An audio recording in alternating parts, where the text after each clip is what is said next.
Hello, everyone, and welcome to another edition of the Buzzstream Podcast. I'm your host, Vince Nero, and today I'm thrilled to invite Kevin Indig on for a second time. Kevin, if you don't know, is a growth advisor to the masses, some of the top tech companies out there. He's been at the forefront of, earlier SEO stuff, obviously still crushing it there, but I feel like in the last year or two, he's really been pioneering a lot of the bigger GEO, AEO, AIO, whatever you want to call it, AI, how AI and SEO play together, things like citations and mentions and how the technology works. He does it all in his Growth Memo newsletter, which is on, you should definitely check out. I'll throw that in the highlights. If you are not subscribed, I definitely recommend doing so. Today, we're going to be talking about two specific recent pieces from the Growth Memo newsletter. He did this one on what he calls the ghost citation problem or I guess instance that's happening with some of these AI citations where brands are getting mentioned but not cited, and sometimes vice versa. So we're going to get into that. And then the second one is more of a newer, his previous two, I'm recording this on July 6th, his previous two newsletter editions were all about proprietary research and how this idea of almost like information gain, but how these things can influence your citations in AI. So I feel like both of those have a very good kind of crossover with link buildings and especially digital PR. So we're going to be talking about all of that today. Before we do get into it, I just remind people, like, subscribe, comment on the videos. That kind of stuff goes a really long way to helping me bring on great guests like Kevin. And secondarily, just to check out List IQ if you haven't already. It's our AI-powered media list building tool that helps you build media lists and streamlines a lot of the information gathering process. And it helps you bring it right from Google News. And it's been a big time saver for a lot of the teams out there. So definitely check it out. You get some free credits when you sign up. All right, with that out of the way, I want to introduce or reintroduce Mr. Kevin Indig. How you doing, Kevin? Good to be here. Thanks for having me. Yeah. So, Kevin, you've been a busy guy. I'm publishing stuff. You got studies on studies coming out every week, I feel like. It's really interesting, really important, I feel like, in the landscape that we're in. This stuff is moving so fast. I want to start with one of the first ones that I mentioned in the intro here, this idea of the ghost citation. So we'll get the spooky one out of the way first. Can you give people a little bit of background on what you mean by ghost citations?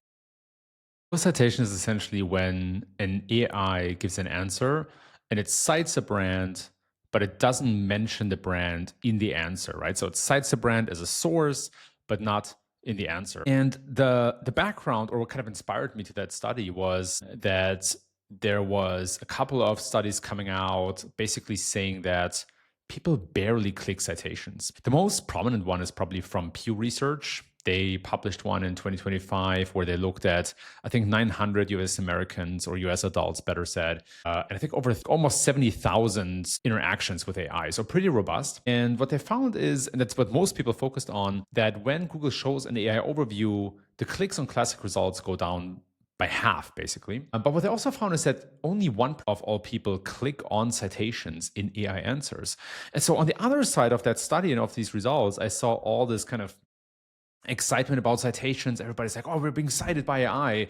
But then you see, hey, people don't really click on that. And I found in my own studies, we can talk about that more. I found in my own studies that people also barely pay attention to citations. And so without, I have my thoughts about that, but without morally judging this, I then wanted to understand, okay, how often do brands get cited and how often do they actually get mentioned in the AI answer? Yeah, and I feel like this is good timing because recently, I think it was last week or so, Google, John Mueller, I think specified or clarified, I should say, the Google Search Console data that is coming up. They, as listeners may or may not know, they finally have added some type of AI visibility to Google Search Console. And I think they call it generative search impressions. Is that right, Kevin? You'll see it on the left-hand sidebar there. And what they clarified that as being is if you get cited, then you're going to, that means an impression. And specifically, I believe in AI mode and AI overviews.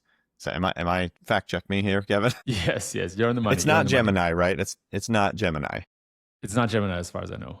Yeah. So, I think this is part of that bigger conversation too of Google kind of, if you want to call it gaslighting some people, or, they are trying to put out a lot of the messaging saying that, yes, you are getting potentially fewer clicks, but there are stronger clicks to your website.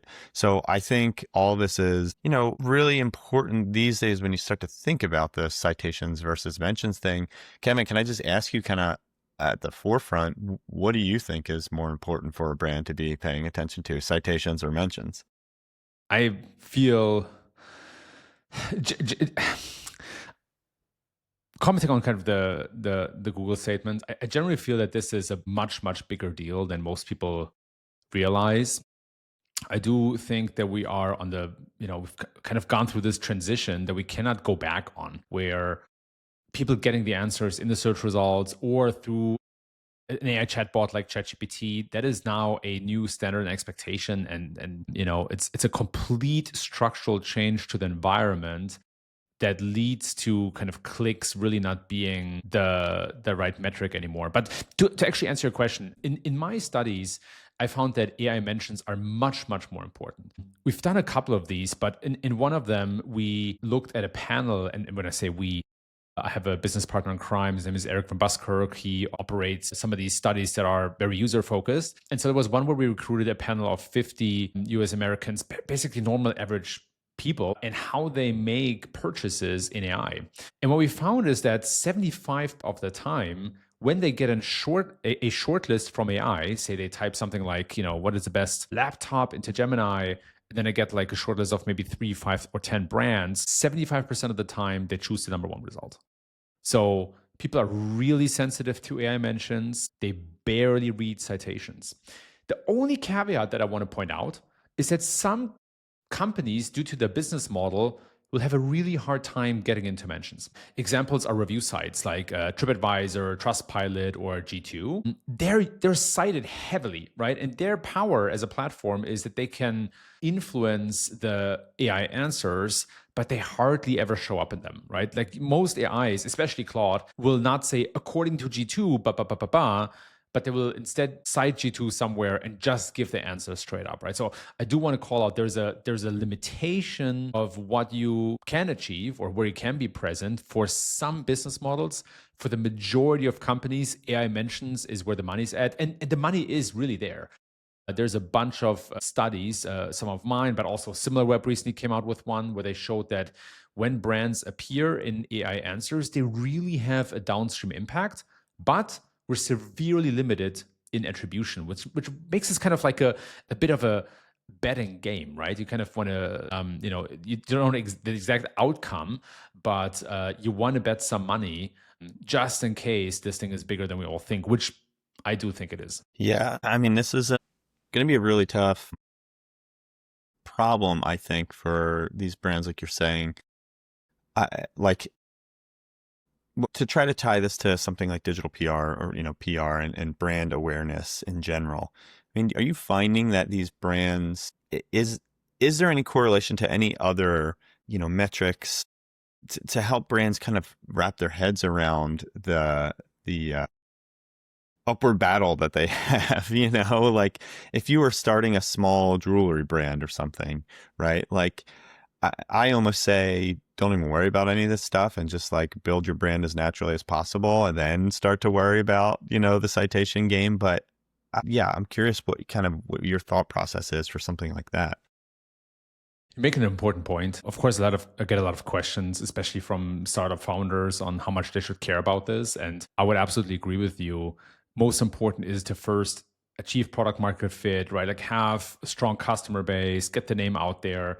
I think in the beginning it's really just about attention and popularity. But once you reach a certain level of maturity, you can build a ladder of leading and lagging metrics. So that's what I usually do with my clients. We think about, okay, we know that there's a lagging effect and we can measure this. But until then, how do we know that we're successful and on the right track? That's where we look at leading indicators like bot crawls. Are AI bots even crawling our stuff, right? Are they retrieving our content? That's the entry ticket here. And then are we, what visibility, vanity metrics can we measure? Google search rank, still important. AI mentions, AI citations, and ideally both of them in a relative lens. So citation share and share of voice, where share of voice I think is much more important. But these are roughly 5 leading indicators. Then we want to understand quality metrics. So in the middle of the ladder is quality, meaning are we appearing in the right context? Are we mentioned the way that we want to be? What is our AI sentiment? You can quantify these things. And then lastly, down funnel, as I mentioned earlier, it's hard to attribute. We don't have direct click attribution. So we need to rely on things like self-reported attribution, where we ask customers after they purchased, how have you heard about us? Or maybe more elaborate questions. And then we form an opinion about, okay, this is how many customers, absolute and relative, come from different AI platforms or AI chatbots. Let's aim to grow that number and let's see what the business impact is. The crazy thing is that, whenever I implement these self-reported attribution systems with my clients, we see some pretty hefty numbers, like 10% of total new clients coming through AI. So self-reported is where you start to notice, wait, this is way, way bigger than what we can measure. And that is also the danger of citations, because part of my theory with why people are so excited about citations is because they are still thinking about referral traffic. And the referral traffic we get from AI platforms is minuscule, especially, compared to organic anyway, maybe 1 to 3% of total organic traffic. And yes, it converts better. That is true. It has a higher conversion rate on average, but the volume is just not there.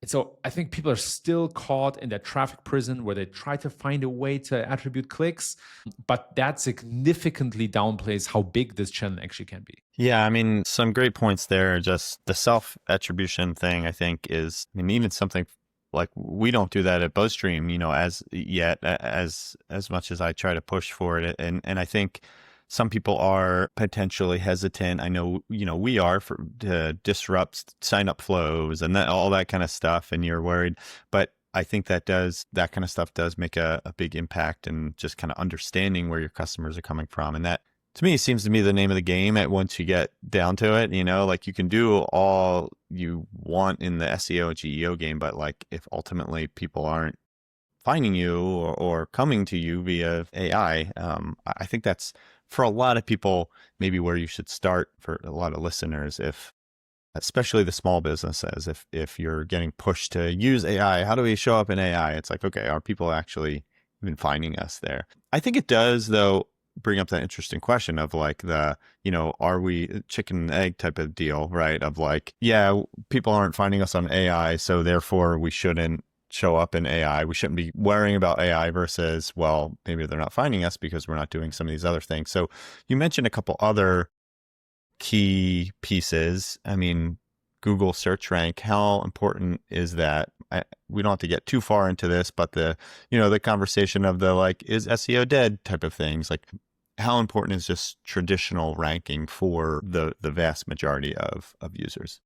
It's still important. The way that I think about this is that SEO, and when I say SEO, I really mean search rank, is kind of the skeleton of the body that is AI search. So it cannot stand upright, right? It's absolutely critical for survival. And at the same time, it's not where the story ends, right? We have tissue, muscle, we have veins, blood, organs, all that kind of stuff. So I see this debate on LinkedIn and X, and maybe I should spend less time there, but this debate about, it's all SEO and just focus on good SEO and just focus on good content and you'll be successful. And the other camps, no, it's all new. It's all geo and AO and like, forget about SEO. SEO is dead. And neither of these camps are right, in my opinion. The uncomfortable truth, as so often, is a middle ground compromise type of thing. We know that all major LLMs rely heavily on search rank, right? They ground their answers in the search results to make sure that, or to reduce hallucination. And for that, you need search rank. Now, there obviously are questions to be asked, like how much of that comes from Google, how much of that comes from Bing, how much are AI chatbots building their own web indices. ChatGPT is working on that, and there could be indication that maybe they lean more on their own search index. Claude is relying on Brave a lot. So anyway, there's a lot of nuance here, but the reality is that, if I had to look at a Venn or paint a Venn diagram, I would say that classic SEO and AEO or whatever you want to call it, they're probably overlapping by like 80%, but 20% are new, and those could make all the difference, right? This is a game of very tight margins to win. And so you want to, I'm trying to stay very open-minded about, like the fact that we've made this transition, as I said in the beginning, and we cannot just be like single-minded, say, it's everything, nothing changes, or everything. It's always in the middle. Yeah. Can I ask too, like what, specifically for the digital PR and link buildings, obviously like that's for Buzzstream, the core audience and where a lot of our listeners are. I'd say it probably has been a lot more in the digital PR realm. What is your take on the importance of that and how that powers, citations and mentions these days?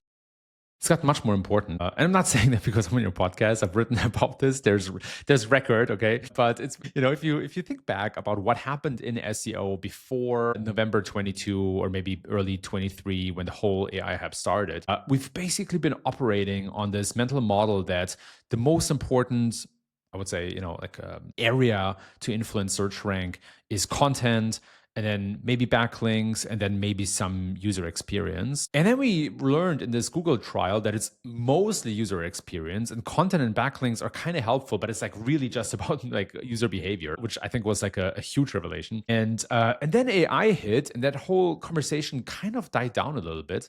And now the situation is that yes, these like user behavior and user experience, that they still matter for search rank, which I mentioned is the backbone of AI search. But we know that LLMs very, very strongly lean on third parties to form their opinions, right? Because they are probabilistic as opposed to deterministic. They're stochastic, right? They're statistics driven. They try to get consensus from many different sources. So if they are looking for a question about a brand or even a category, they will not just go to a single source. They will look at review sites, they will look at publishers, affiliates, social sites, and other brands to form a coherent opinion, right? And that makes PR so much more important because PR is the number one way to influence these other sources. Yeah. And maybe this is a good segue into kind of the secondary or the second report thing that I kind of mentioned in the beginning. You have I had a 2-part Growth Memo newsletter the past 2 weeks about this idea of proprietary research and the power of that for AI exposure. Because I do think when I talk to people about digital PR, when I look at our customers and the people who are most successful, I feel like the overwhelming majority or the overall theme is using proprietary research, original data to kind of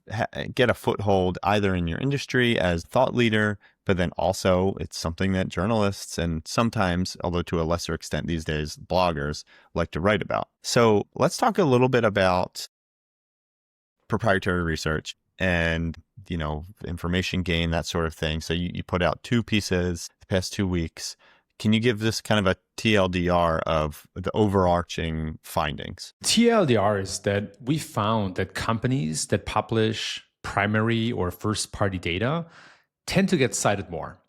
Now, primary first-party data means essentially they look at their product usage or customer data, and they publish some of that in a narrative.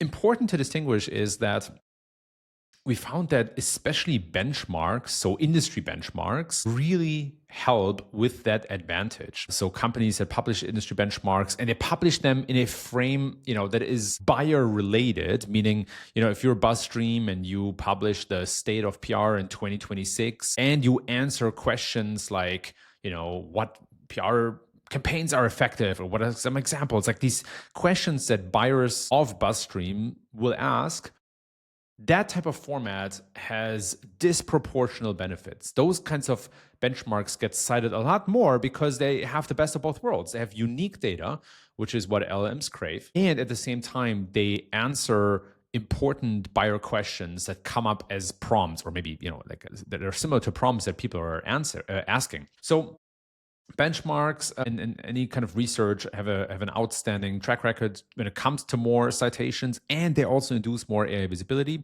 and that is critical, right? It's not just an LLM thing; it's also a search rank thing where essentially this idea of information gain is that you want to offer something that is better than what everybody else can offer when it comes to content, right? You have these millions of pieces of content that you compete with these nowadays, and it's very easy. I think especially with like SEO before AI, we've gotten into that mindset. It's very easy to just copy what everybody else does, right? What is everybody else saying? And you summarize that. And that is a surefire way to get kind of nicked by one of these Google algorithms, right? Especially the core algorithms, the last couple of ones, they're looking for that type of newness, information gain. What else do you offer?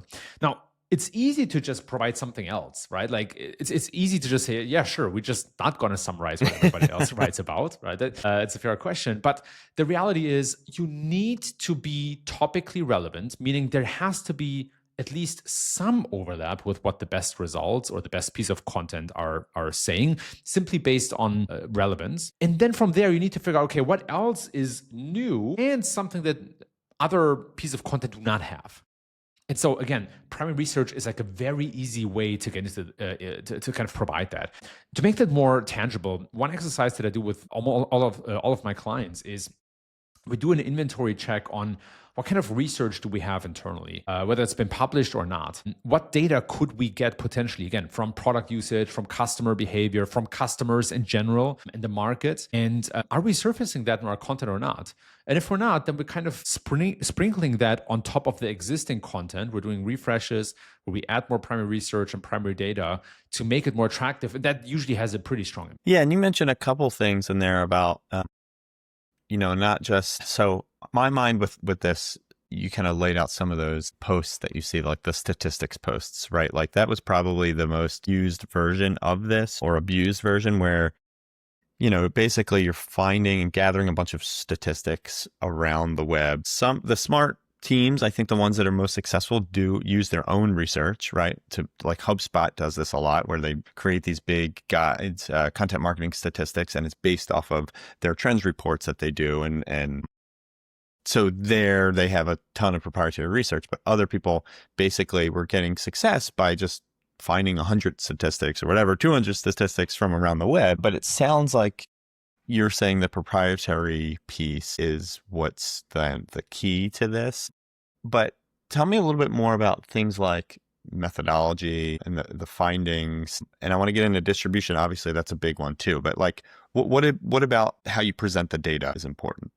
Yeah, totally. It's this very interesting question. Are LLMs able to understand that this is research, and are they looking specifically for methodology and some of these other markers? And the answer is most likely yes. I don't have done an A/B test, right? So we cannot know for sure, but most likely it's because LLMs are trained on research so much, right? The reason that a lot of AI overviews show up in the medical space is simply because there's so much medical research out there that makes LLMs more confident in the answers about that space. And so, yes, the more your content looks like an actual study, the more likely it is to be cited. That is what I lightly gather from the data. But again, be careful with that because I don't have definitive proof of that. But yeah, you want to be transparent also because of your users. It's a bit meta, right? But as somebody who has published studies, I found that if the methodology is not transparent and clear, people really notice and people really push back. So there is this kind of believability and trust factor, which is so important in this AI world.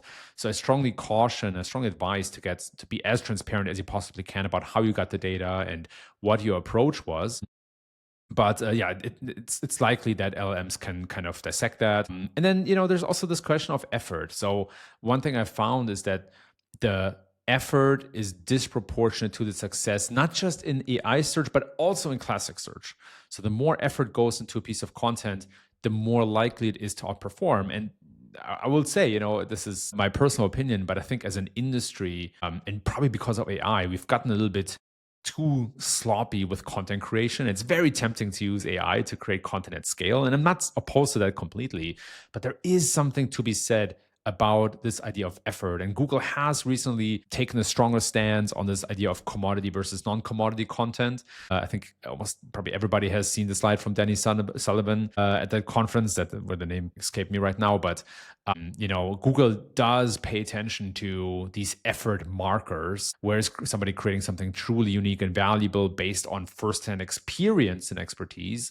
and where is somebody just summarizing the top search results. And that, as I mentioned 100 times by now, that's surely not enough. And I've seen Google using core updates recently to reduce the visibility of this type of content. Yeah.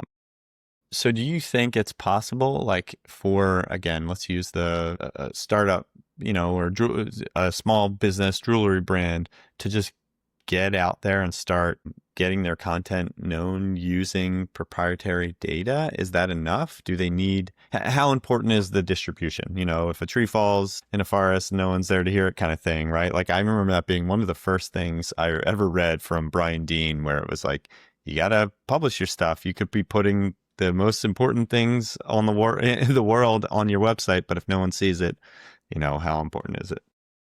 It's very true, of course. Distribution is critical, I would say. And of course, like if you have a strong website and LLMs crawl your website all the time, then you get into the LLMs, so to say.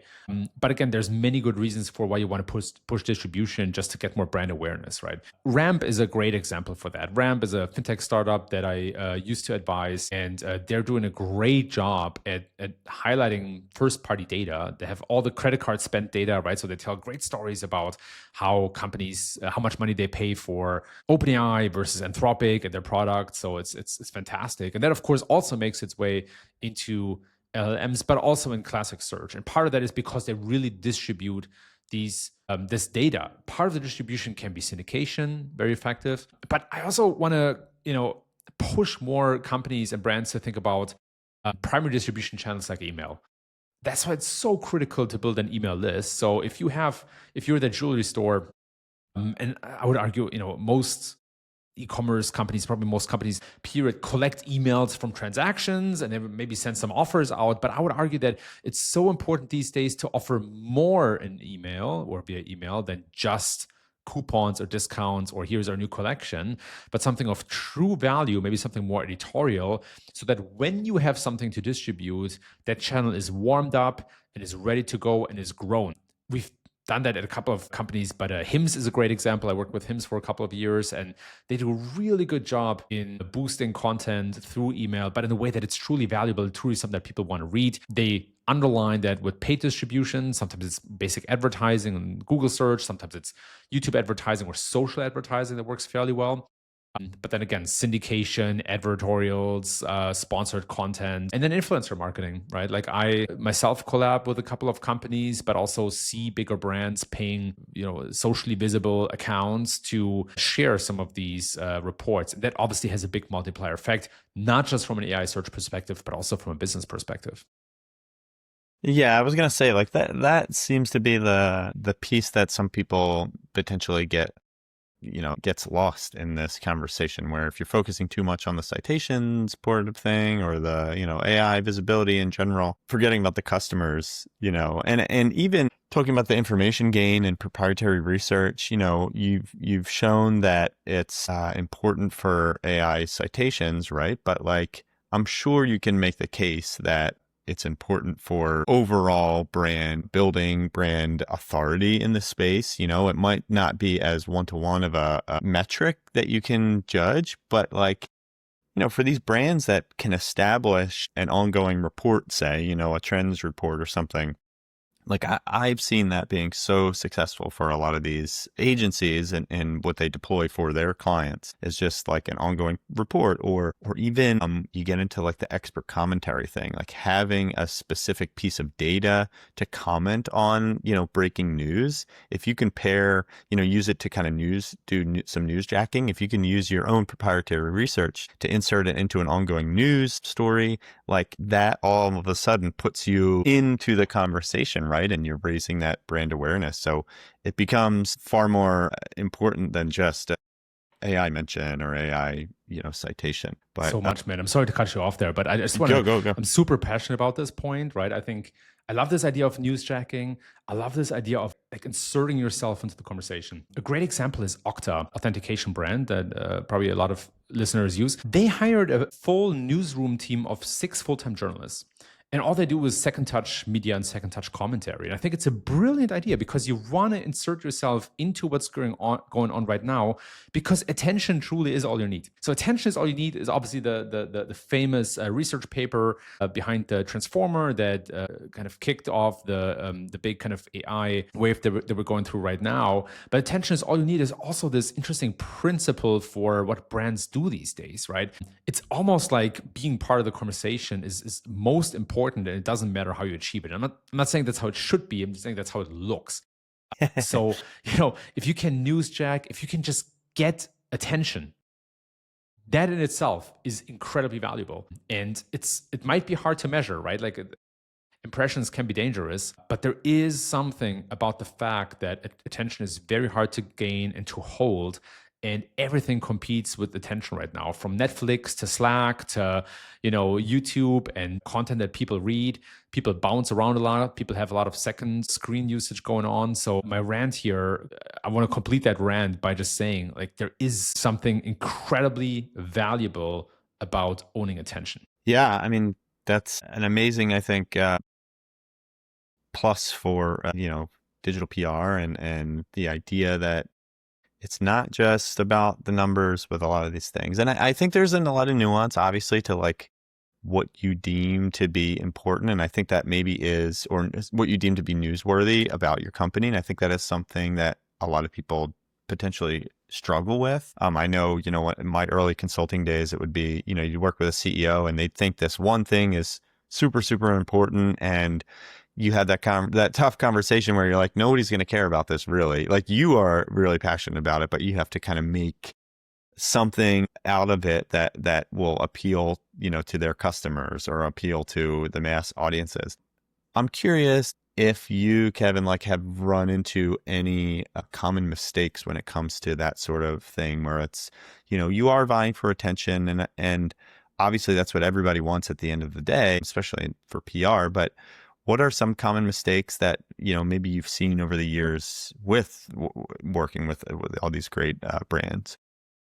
There are two that really make me crawl up the wall. First one is just access, right? Like, there's many good reasons for why companies guard access to product data. And some of these are of legal nature, of regulatory nature. So I understand you cannot just open the floodgates, but a lot of companies make the severe mistake of just gating access to product data way too much. There's no owner, there's no kind of easy way to get to the data, there is no pipeline, there's no collaboration. And that's a surefire way to kind of get left behind, right? The number one thing I think that product teams and marketing teams need to think about is, how can we leverage the asset that we already have, which is product data, customer data, market data. That's number one. Number two is just lame takes. Too many companies start from what they have and not from what they need. So the skill you need to build is to be observant about what's going on in the world right now. And that can be the world figuratively, and that can be the world of your customers. And you will live kind of in these two parallel multiverses. And so you want to kind of scan the news and scan social media for what's going on right now. What are people talking about? And how can we, like, what should be our position in this conversation? And then you want to ask yourself, okay, what data do we have? What can we, or what do we need to create, or what do we need to build or find that can help us reinforce our point here? But if you just start from a position of what you have, and I mentioned in my first point that most companies don't have much, it's going to add to this noise that is just not relevant, right? It's not interesting for the people you want to talk to. It's not interesting for the things that are happening in the world. And you yourself probably also would not read that, right? So start from what's happening, which means speed is super important, access is super important, and maybe judgment or taste, as in, this is something that we could join and position ourselves well in. And from there, it's really just execution. Yeah, I do kind of push on people to think about like the timeliness of everything. And then obviously, like, if there's some type of emotion attached to it, I feel like in my analyses, like, those two things, if you can work them together, like, those seem to be kind of what is required to get that kind of awareness that you're talking about your brand and the eyeballs on your brand. I do think, and in proprietary research, I think all that really means is it has to be something unexpected, right? Like, you can't say the obvious stuff and expect the journalist to pick it up. And I do love that idea of hiring journalists internally. Are you seeing that more and more happening? Seeing that happening more and more. And I think it's an important, broader trend. And, I made this prediction at a couple of conferences I spoke at recently, but I'm seeing a big shift from public media to corporate media. In other words, it's a tough environment for journalists, right? We all know publishers are in crisis. And so I see more journalists leaving the publishing space, the news outlet space, and joining companies as corporate journalists. And I like that a lot, that model, even though I will say I wish, public journalism would be in a better state. But yes, I do see that across the board, journalists have incredible skill sets. They have a lot of stuff that really is helpful for AI, like this idea of leading with the lead. That resonates really well with AI. I've seen that in some of my studies. And so, yes, I think, there's different forms of journalism, right? But generally, journalists have a great taste and skill set for what grabs attention today. They might get more used to kind of the corporate environment and like the speed and all that kind of stuff. But even things like sourcing, right? Journalists are used to find primary sources, and that is something that a lot of corporate content or corporate media just does not do, right? Like how many SEOs go and try to find an expert in the field? Most don't, even though it's a really good idea. And so anyway, big thumbs up for journalists and corporate media. I think it's a fantastic idea. Just look at like OpenAI spends what, 100 million or so or more for TBPN for that podcast. Probably overpriced, but also goes to show a little bit about like the trend. One of the Stripe co-CEOs, one of the Collision brothers, is hosting a podcast now. I think it's called something Pint. This is a co-CEO of a massive company, super valuable company, right? And he spends his time doing this podcast. So that just goes to show how important this whole corporate media arm is and how important it is to gain attention. Yeah, I love it. That's maybe a good place to wrap up here, Kevin. I want to thank you so much for your time. If people have questions about this stuff, please leave it in the comments. But I highly recommend checking out the Growth Memo newsletter. And again, I'll put the link in the show notes for this.